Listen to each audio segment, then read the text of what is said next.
Shocking truth behind my toxic relationship with my stepmom's daughter. My stepsister is a 20-year-old and I am a 21-year-old man. She texted me last night and asked why we aren't as close anymore.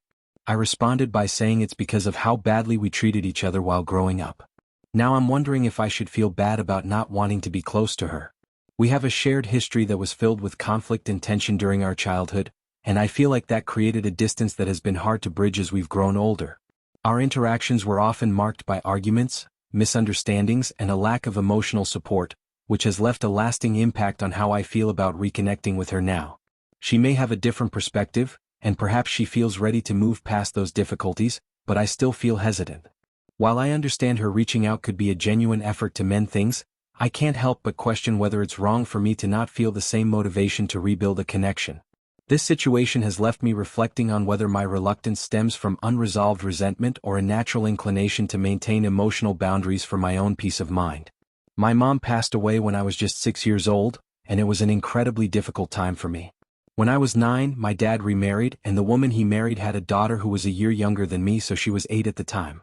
Initially, I was thrilled about having a new mom and a sister. Although my stepmom could never replace my real mom, I appreciated her efforts to be there for me and to fill the void left by my mother's absence. Over time, I grew close to both her and my dad, and while our relationship isn't perfect, I genuinely value the bond we share. Having a sister was equally exciting at first. We got along really well during the early years of our blended family. I loved having someone to play with, especially on vacations where we made countless memories together. Whether it was playing games or sharing adventures, I cherished the idea of always having a play or two by my side. Those early years felt like the beginning of a strong sibling bond, and I looked forward to us growing closer as we grew older. However, things started to take a different turn when I was 13 and she was 12. It was as if a switch had flipped, and our dynamic shifted dramatically. No matter what I did, she seemed to find fault with it.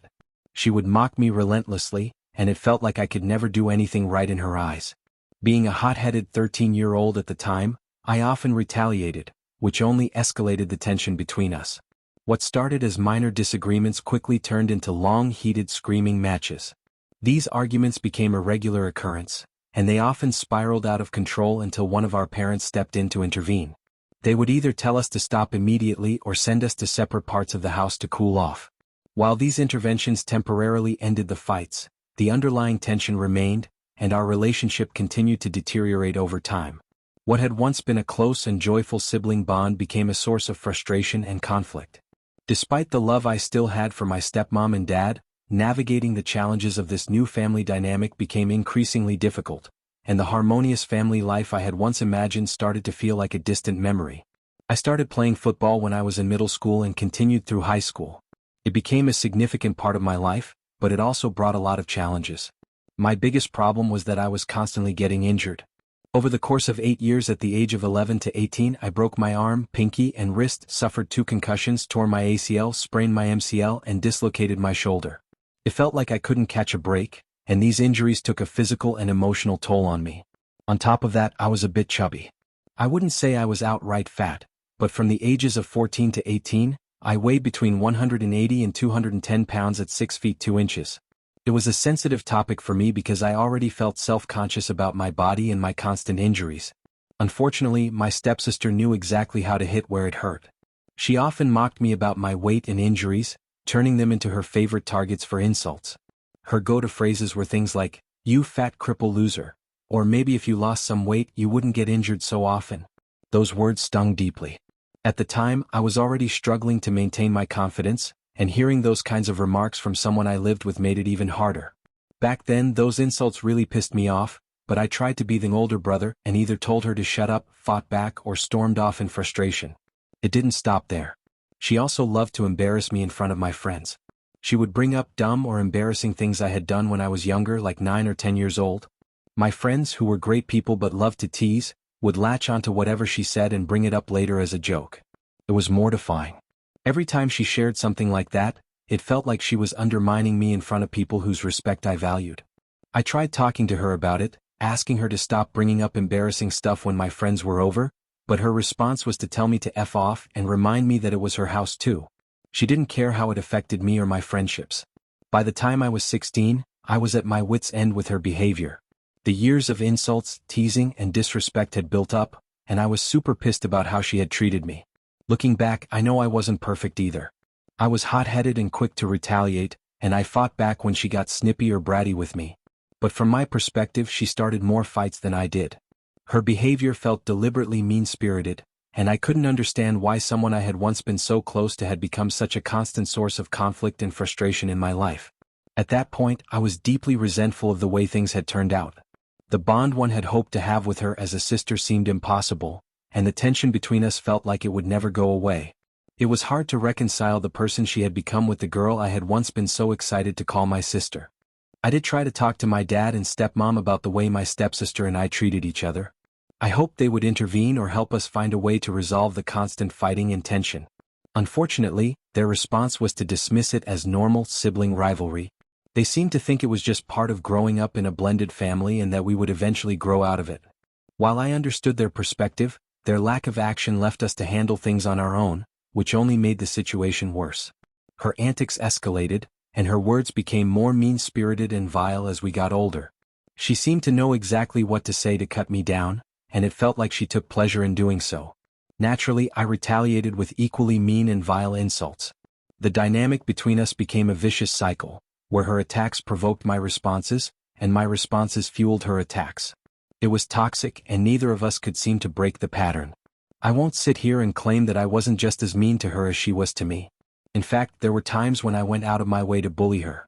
For example, from the ages of 13 to 14, she used to wear these hair buns that resembled the ones Leia wore in Star Wars.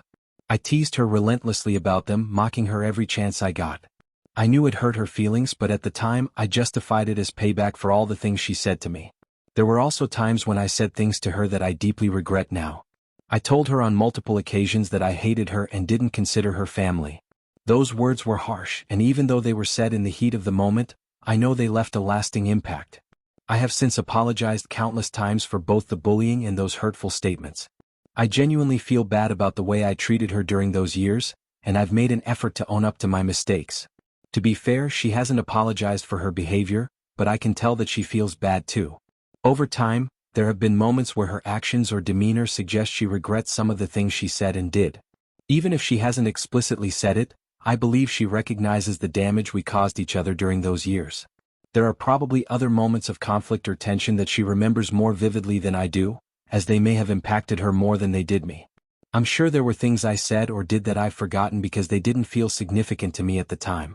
But looking back, I realize how much those years of fighting shaped our relationship and left scars on both sides. It's a part of our history that I wish I could change, but all I can do now is try to move forward and continue working on building a better relationship with her. When I turned 18, I moved out of the house without saying a word to her.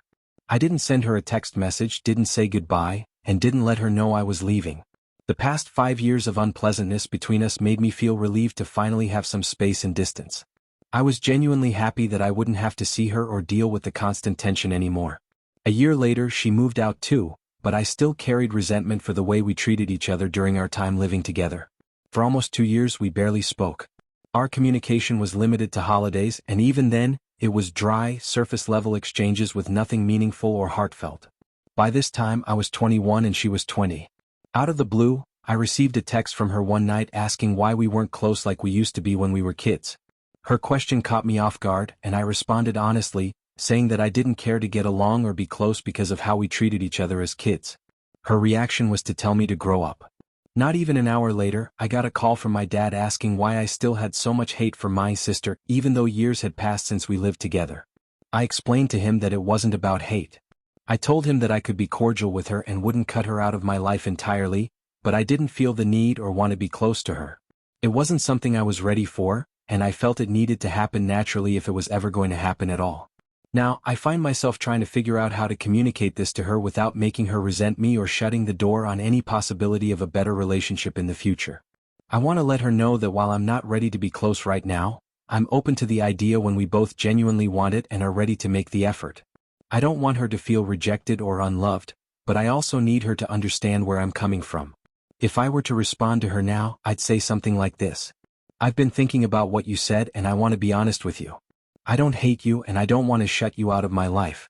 But I think after everything we went through as kids, I'm not ready to jump back into a close relationship yet. I think if we're ever going to rebuild that bond, it has to be something we both truly want and are ready to work on. I don't want to force it or pretend like everything's fine when it's not.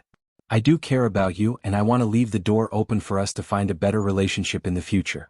I hope you can understand that this isn't about rejecting you, but about needing time and space to make sure we can build something real and healthy when the time is right. This way, I can be honest about my feelings while also leaving room for reconciliation in the future. I want her to know that while we may not be close now, it doesn't mean we never can be.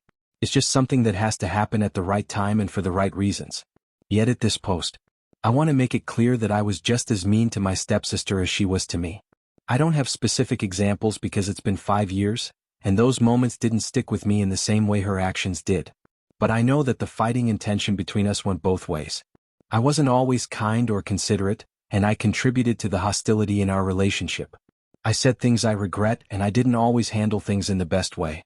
Our interactions were often filled with insults and retaliation, and it became a toxic cycle that was hard to break. Some people have told me that I shouldn't cut her out of my life and I agree with that. I don't want to sever our connection completely. I love her and want to be there for her, but I also recognize that I don't like her enough right now to be close to her. I'm not ready to rebuild that bond yet, but I don't want her to think I'm rejecting her or cutting her off forever. I just need time and space to process everything that's happened between us. I've been reflecting on my own behavior, and I've realized that I haven't been the best version of myself in our relationship. I've added more to the story of how I was shitty to her too, and I'm not proud of that. It's important for me to take responsibility for my actions, and I want her to know that I'm not ignoring my part in how things went down. Ultimately, I want to be open to the possibility of rebuilding our relationship when the time is right. But right now, I need to be honest with myself and with her about where I stand. I don't want to force a closeness that doesn't feel genuine or healthy, but I also don't want to completely shut her out. It's a delicate balance and I'm trying to figure out how to navigate it in a way that respects both of our feelings. He posted an update after the text conversation that led to my dad calling me to ask what was going on between us, I decided to reach out to her and suggest a meet-up at my place. This was the first time we actually hung out outside of a family gathering, and I was a bit nervous about how it would go. But as I thought about it before she came over, I realized that I had been holding on to an old image of her from when we were younger, and that I needed to approach this meeting with a fresh perspective. The sit-down went surprisingly well. We actually got along and there was no name-calling or mean comments like we used to have. We both opened up about how we treated each other growing up, and for the first time, I heard her apologize for her behavior. I also took the opportunity to apologize for my part in things. Felt like a huge step forward. We even talked about the text conversation that had sparked everything, and I came to the realization that I was still seeing her through the lens of the 17-year-old version of her, rather than the person she's become now. She still has some of the same tendencies, she can be moody at times, but she handles it much better now and I can see she's grown. It was refreshing to see that she's changed in ways that make it easier to connect with her. We spent a few hours together just hanging out and I'll admit I actually enjoyed it.